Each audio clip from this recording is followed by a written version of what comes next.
Hi, this is Annette Sullivan from Lavender Thoughts. Do you recognise this tool? It's commonly known as a Stamp-a-ma-jig or stamp positioner, and it's the easiest thing in the world to use once you know how, and once you start using it, you'll never stop using it. Okay. First of all, we have three different types of stamps. We have our wood-mounted rubber stamps. We have our rubber stamps that are clear mounted that we can just put on an acrylic block. And then we have our photopolymer stamps, which you can see through to easily line up.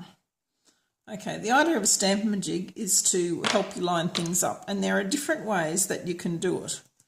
So if we start first of all with our wooden mounted blocks. Now what you would normally do is you would get your Stamp-a-ma-jig, line it up in the corner there, ink your stamp up, make sure that that's still up in the corner and stamp there. Then you would transfer this to wherever you wanted to put it and line it up. Put your Stamp-a-ma-jig around it, take your sheet away, keep your hand on this little T-piece, ink your stamp again and put it down, and it's perfectly lined up. If you just tried to do it straight, you may or may not get it lined up straight depending on how good your eye is. So this is a wonderful way of lining up your stamps. Okay. If you have a wood mount set, you can make your own mini Stamp-a-ma-jigs, which I have done here using pieces of vellum. So all you do is you cut a piece of vellum, put it in the corner, ink and stamp on it, the same as we did on this mat. The only thing is this is now a permanent fixture, and you can just keep that in your case with all your blocks, and it's there for next time so that you can line it up. Okay, so if we wanted to use this,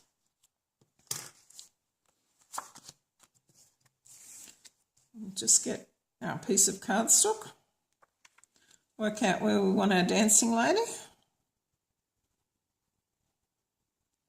take the lid off the ink first. Okay.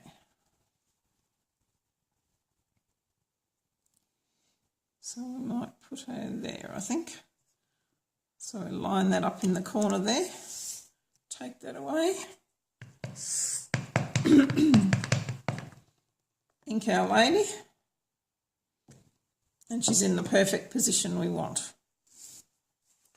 Okay, if we then wanted to put the sentiment on the same piece, then we just line up wherever we want that.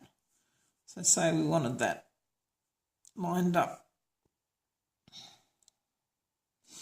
straight underneath her, we would just pop that there, again, put our little T-piece around it, ink our stamp, and there it is, all done, perfectly lined up, ready for you to make your card however you want to.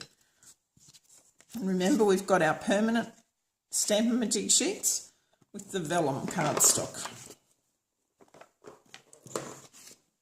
Okay, our next type of stamp that we're going to use, now I'll just clean this off, and you can just, I'm just using an absorber here, or you can use your Stamp and Scrub, and that just comes straight off because it's a water-based ink. So another way to use it is if you've got a solid stamp or a stamp that you don't think is going to ink up properly. Okay, so here we're just going to stamp Happy Birthday. We're not going to line it up on this to start with, we're going to stamp first. So what we're going to do is to get our ink pad and ink our stamp. Okay, we're pretty sure on how straight it is. Make sure that's the right way up. Okay, now we're not sure whether we've inked it enough. So we pick up our T block from our Stamp-a-ma-jig, wrap it round the top corner, hold the T piece there, and then ink it up and stamp again.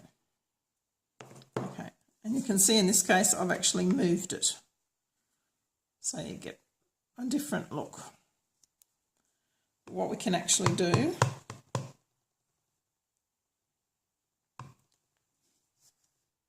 give that another go. So we're just going to stamp,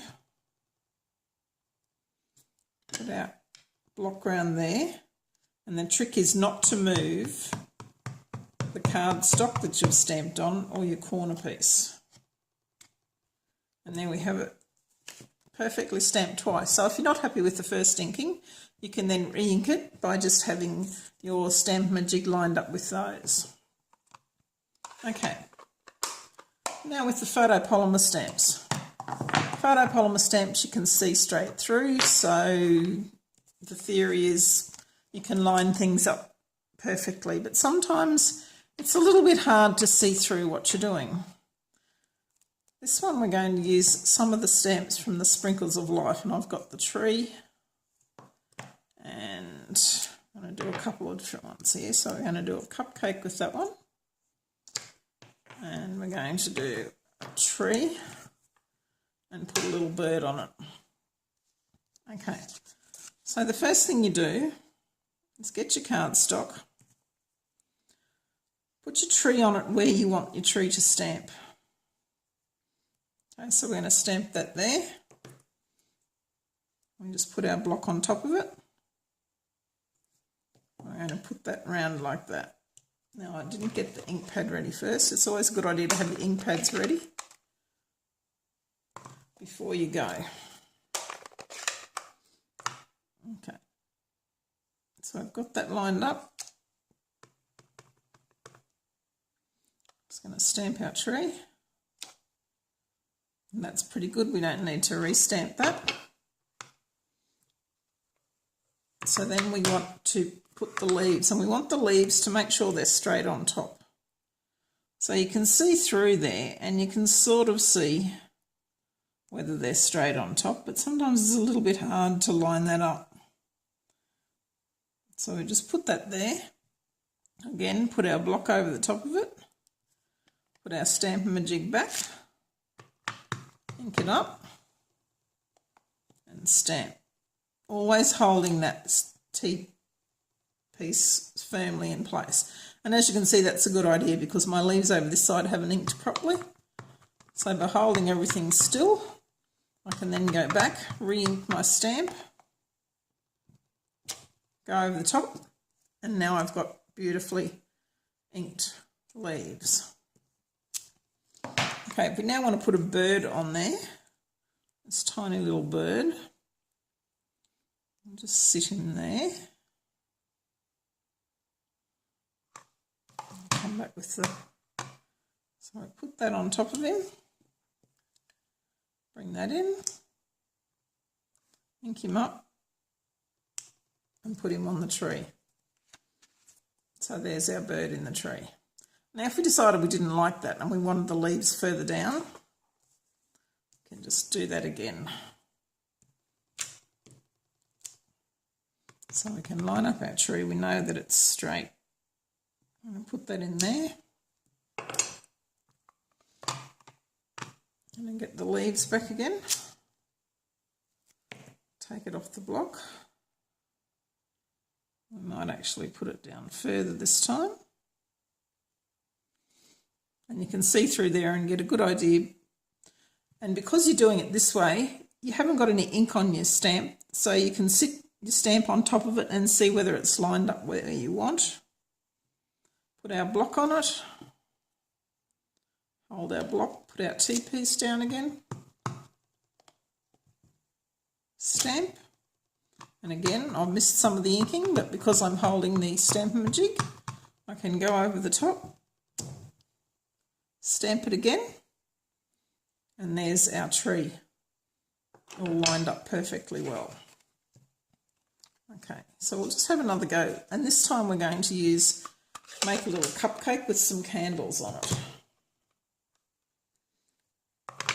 So again, we'll start off with our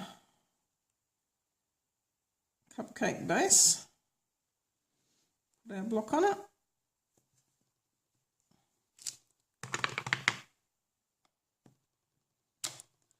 ink it up, lovely and stamped.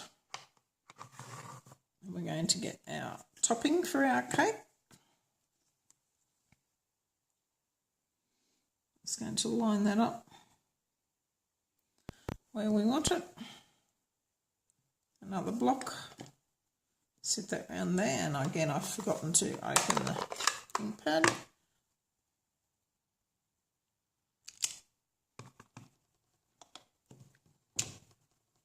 So there we've got our cake top. Now if we want to add some